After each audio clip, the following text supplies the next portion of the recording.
Pemirsa, kembali lagi di Breaking News dan kita akan sama-sama simak kondisi terkini di ruangan konferensi pers di Nusa Dua Bali. Hingga saat ini pemirsa belum ada tanda-tanda kedatangan Presiden Joko Widodo ke dalam ruangan konferensi pers yang ada di Nusa Dua Bali. Sebelumnya pada pukul 13:45 waktu Indonesia Barat, Presiden Joko Widodo resmi menutup presidensi KTT G20 tahun 2022.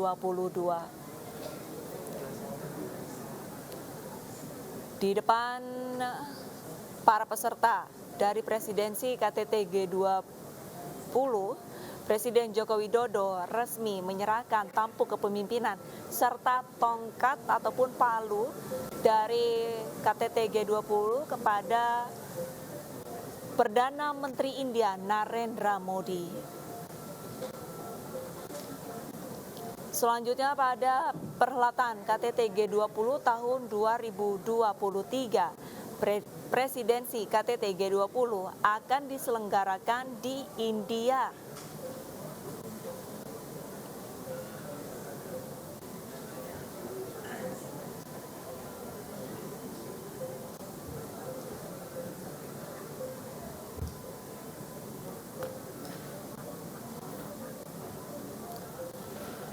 Pasca penutupan presidensi KTT G20, pemirsa, sejumlah pemimpin negara akan bertolak ke negara mereka masing-masing. Salah satunya adalah Presiden Amerika Serikat Joe Biden. Dikarenakan cucu dari Joe Biden akan menyelenggarakan pesta pernikahan.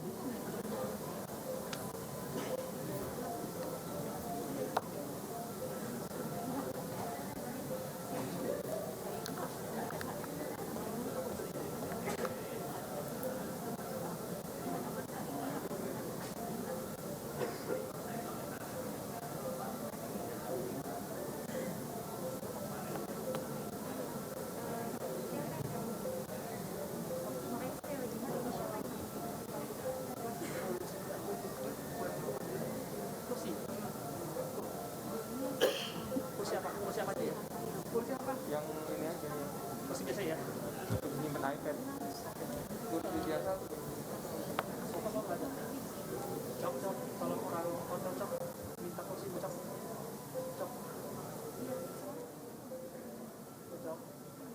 minta orang bangkit 2 kursi taruh di atas.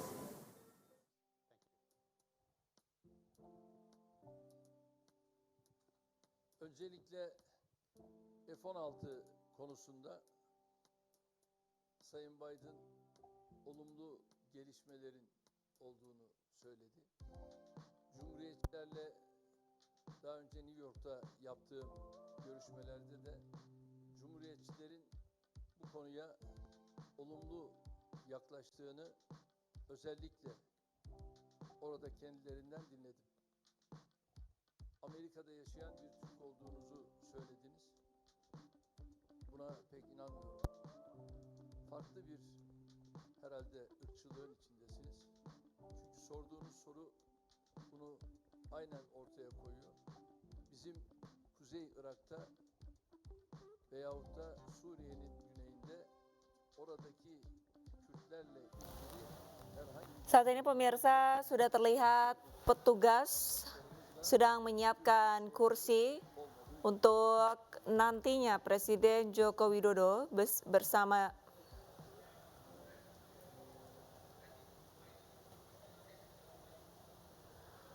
dan pemirsa, kondisi yang berbeda di bandara terlihat Air Force One, pesawat dari Amerika Serikat sudah bersiap-siap untuk memulangkan Presiden Joe Biden ke negaranya. Terlihat petugas keamanan dari Kepresidenan Amerika Serikat sedang bersiap-siap untuk menyambut Presiden Joe Biden memasuki pesawat.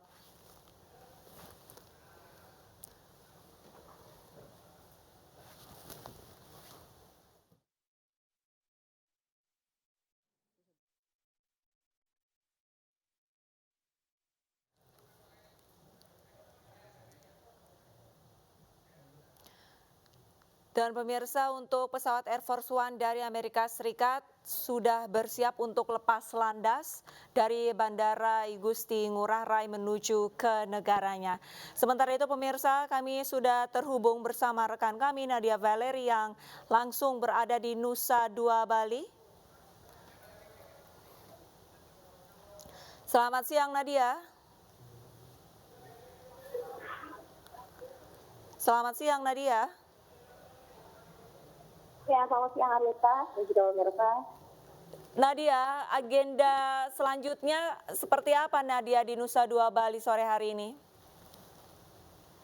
Ya, Arlita dan juga pemirsa, untuk agenda setelah penutupan konferensi tingkat tinggi G20 di Nusa Dua Bali, sesaat lagi kami menantikan konferensi pers yang akan dibuka oleh Presiden Republik Indonesia Joko Widodo, di mana tadi juga dalam penutupan KTT G20 Bali sudah diumumkan bahwa hasil dari KTT G20 Bali ini adalah tercapainya Leaders Declaration ataupun komunike, artinya KTT G20 Bali ini sukses diselenggarakan, di mana Leaders Declaration ini merupakan tingkatan tertinggi dari sesuatu yang bisa dicapai melalui konferensi tingkat tinggi, di mana tadi ini juga merupakan kekhawatiran apakah KTT G20 Bali ini dapat menghasilkan komunike, mengingat untuk kondisi konflik geopolitik yang memang saat ini masih terus memanas.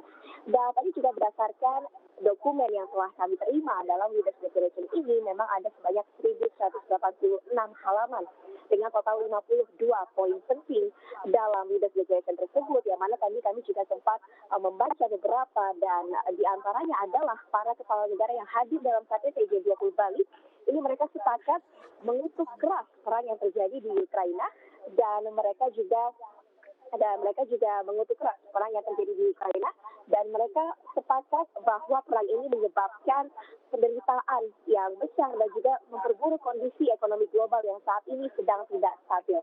Dan juga poin penting lainnya adalah dari hasil Leaders Declaration ini, para kepala negara yang hadir mereka juga sepakat untuk memperbaiki tatanan hukum internasional, dan para pemimpin negara pun berterima kasih kepada Indonesia yang telah sukses menyelenggarakan presidensi G20. Kita juga masih menanti bagaimana konferensi pers yang akan segera diselenggarakan oleh Presiden Republik Indonesia Joko Widodo terkait dengan apa saja pencapaian selama konferensi tingkat tinggi G20 di Nusa Dua Bali ini. Setelah konferensi pers dari Presiden Joko Widodo, informasi yang kami terima juga pertemuan bilateral masih akan digelar. Rencananya Presiden Joko Widodo akan bertemu dengan Presiden China Xi Jinping. Sementara itu beberapa kepala Widodo akan bertemu dengan Presiden China Xi Jinping. Sementara itu beberapa kepala negara sebelumnya sudah kembali ke negaranya masing-masing. Di antaranya tadi setelah penutupan Presiden Amerika Serikat Joe Biden juga sudah diterbangkan dari Bandar Udara Igusti Ngurah Rai.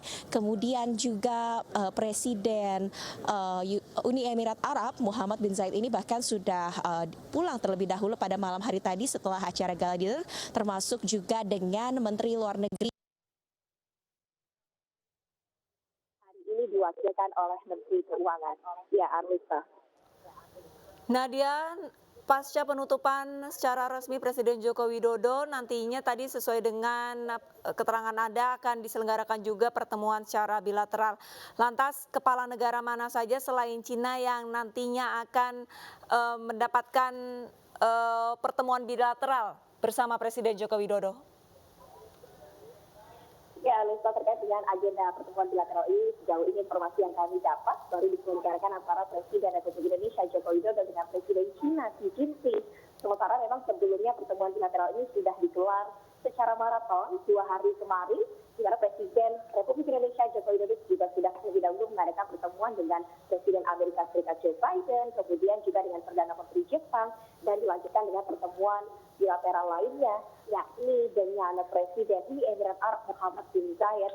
Dan yang kita nantikan juga ini menjadi salah satu pertemuan bilateral yang paling penting di konferensi tingkat tinggi G20 Bali, yakni pertemuan bilateral antara dua negara adidaya, Presiden Amerika Serikat dan juga Presiden China Xi Jinping. Dalam pertemuan bilateral keduanya ini, kedua kepala negara memberikan sinyal baik untuk memperbaiki jalur komunikasi, di mana mereka sepakat jika kedua negara memperbaiki jalur komunikasi, maka konflik antara kedua negara adidaya ini dapat terhindarkan, dan juga rivalitas ataupun persaingan yang menajam juga dapat terhindarkan dari potensi konflik yang akan terjadi terjadi antara kedua negara ini.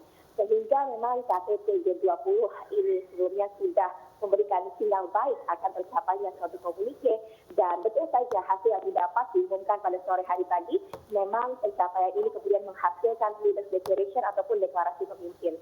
Ya, Rustak. Nadia, mengingat presidensi KTT G20 sudah resmi ditutup untuk pertemuan bilateral, apakah berlangsung selama 1 hari ini dihabiskan atau memang nantinya akan dilanjutkan pada keesokan harinya? Ya, Lukas, sejauh ini berdasarkan informasi yang kami terima, untuk pertemuan bilateral akan digelar terakhir pada hari ini, yakni setelah dilangsungkannya konferensi pers oleh Presiden Indonesia Joko Widodo dan juga konferensi pers oleh sejumlah kepala negara lainnya, diantaranya yang terjadwal pada hari ini merupakan Presiden Prancis Emmanuel Macron. Dan untuk pertemuan bilateral ini dilangsungkan sebelum para kepala negara dan juga kepala lembaga internasional ini meninggalkan Indonesia, karena rencananya para pemimpin negara ini mereka akan langsung meninggalkan Indonesia setelah penutupan dari KTT G20 Bali. Arlista. Nadia, selama Anda berada di sana, poin-poin apa saja yang bisa Anda ambil dari hasil konferensi presidensi KTT G20 di Bali, Nadia? Ya, Alisa, selama presidensi G20 ini ada 3 isu penting yang dibahas oleh para kepala negara yang hadir, baik dari negara-negara G20, negara non-G20, dan juga para pimpinan lembaga internasional. Di antaranya 3 isu yang menjadi prioritas adalah terkait dengan transisi energi, kemudian juga arsitektur kesehatan, membahas terkait dengan bagaimana dunia dapat bangkit. Kemudian juga arsitektur kesehatan membahas terkait dengan bagaimana dunia dapat bangkit setelah pandemi COVID-19, mengingat ini juga pulih bersama dan pulih lebih kuat. Dan juga yang dijadikan tema prioritas adalah transformasi digital, di mana tadi juga pembahasan terkait transformasi digital ini masih berlangsung hingga hari terakhir KTT G20.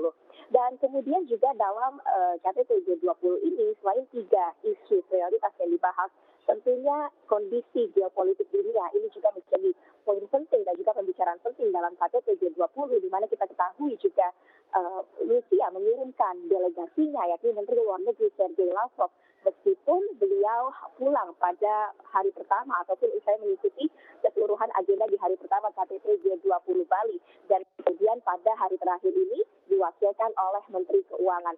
Artinya ini memang ada sesuatu mungkin yang artinya diskusi yang kemudian membuat Menteri Luar Negeri Rusia ini kemudian pulang setelah hari pertama tersebut.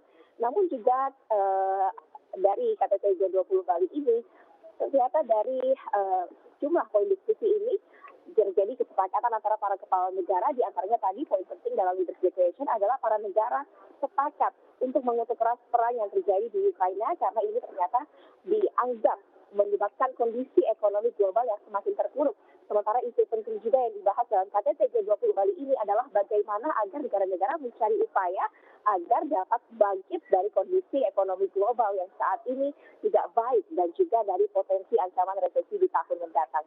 Arlista. Baik, sementara itu Nadia, Anda selama berada di sana, bagaimana kesan baik untuk para rekan media dari negara tetangga terhadap acara presidensi KTT G20 di Bali pada tahun ini, Nadia?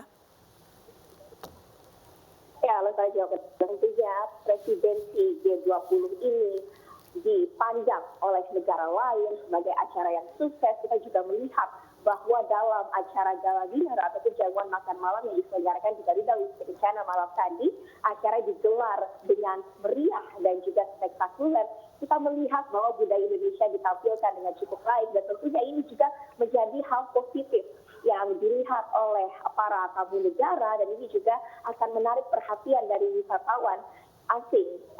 Dan ini juga tadi kita melihat bahwa pada malam hari tadi betul-betul diperhatikan sekali bagaimana Indonesia mempromosikan dari mulai UMKM yang diberikan melalui souvenir, dan juga para kepala negara yang diseragamkan menggunakan batik yang didesain ataupun juga dibuat oleh para desainer dari Indonesia. Dan kemudian juga pada acara malam hari tadi, jamuan yang disajikan adalah makanan khas Indonesia dan juga tarian tradisional Indonesia, dan tentunya ini menjadi nilai positif dan keunikan dari KTT G20 di Nusa Dua Bali ini, yang kemudian dapat diharapkan membangkitkan perekonomian Indonesia, terutama di kawasan Bali yang memang yang sebelumnya ini terpuruk karena pandemi COVID-19 selama 3 tahun terakhir yang belum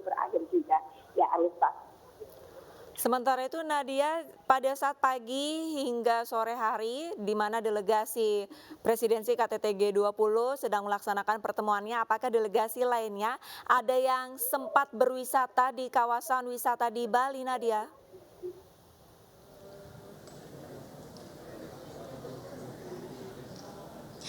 Ya, Alisa, terkait dengan delegasi, apakah mereka sempat melakukan inkognito ataupun keluar dari jadwal awal, ini juga belum terinformasi oleh kami, namun melihat padatnya agenda dari para kepala negara ataupun kepala pemerintahan yang hadir dalam wisata di kali ini. Kita juga tahu bahwa pagi hari tadi bahkan agenda hari kedua KTT G20 ini mengalami kemunduran dari jadwal awal karena adanya pertemuan mendadak oleh para kepala negara yang tergabung dalam G7 dan juga NATO karena adanya insiden jatuhnya rudal yang diduga milik Rusia di Polandia perbatasan Ukraina yang kemudian menewaskan 2 orang. Sehingga pagi hari tadi memang jadwal dari agenda yang seharusnya dilaksanakan pada hari ini seluruhnya mundur, di mana awalnya agenda untuk penanaman mangrove dilakukan pada pukul 8 pagi waktu Indonesia Tengah, namun ternyata agenda ini mundur dan tadi baru dilaksanakan sekitar pukul 11 waktu Indonesia Tengah. Oleh karena itu memang agenda pada hari kedua ini cukup padat, namun ternyata tadi berhasil diselesaikan secara tepat waktu dan saat ini juga kami masih menunggu setelah dilangsungkannya penutupan konferensi pers dari Presiden Joko Widodo. Arlisa. Baik, terima kasih banyak atas laporannya Nadia Valeri langsung dari Nusa Dua Bali. Kami masih akan terus menanti perjalanan untuk konferensi pers Joko Widodo pada sore nanti. Nadia, selamat bertugas kembali. Pemirsa, Breaking News akan segera kembali usai jeda, tetaplah bersama kami.